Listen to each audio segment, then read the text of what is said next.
மேசராசியோட வந்து பார்த்தீங்கன்னா, மிரட்டும் விழிகளை உடையவர்கள். ஆனா கொஞ்சம் சிவப்பு இருக்கும் கண்ணுக்குள்ள.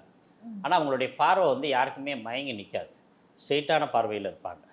அதே மாரி அவங்களுடைய பார்வையிலே பயம் இருக்க மாரி இருக்கும். குளிர்ந்த பார்வையோ, குனிஞ்ச பார்வையோ இருக்காது. அதாவது இந்த இதில புரியுது இல்லையா? அப்ப அவங்களுக்கு வந்து அவங்க அவங்கள பார்த்தாலே கொஞ்சம் கொஞ்சம் பயப்படுவாங்க எல்லாரும். மிரட்டும் விழிகளை ம், உடையவர்கள். ம். இதே ரிஷபம் வந்து கனிவுள்ள பார்வை அப்படின்னு சொல்லலாம். ரொம்ப கனிவான பார்வை இருக்கும்.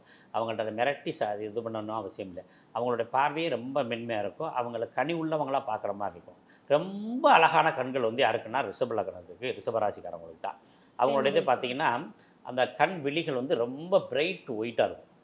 ஏன்னா அந்த வெள்ளை நிறம் இருக்கு இல்லையா? அது வந்து ரொம்ப பளிச்சுன்னு இருக்கும். அதிகப்படியான பேரவங்களுக்கு பெரிய கண்களாகவும் இருக்கும்.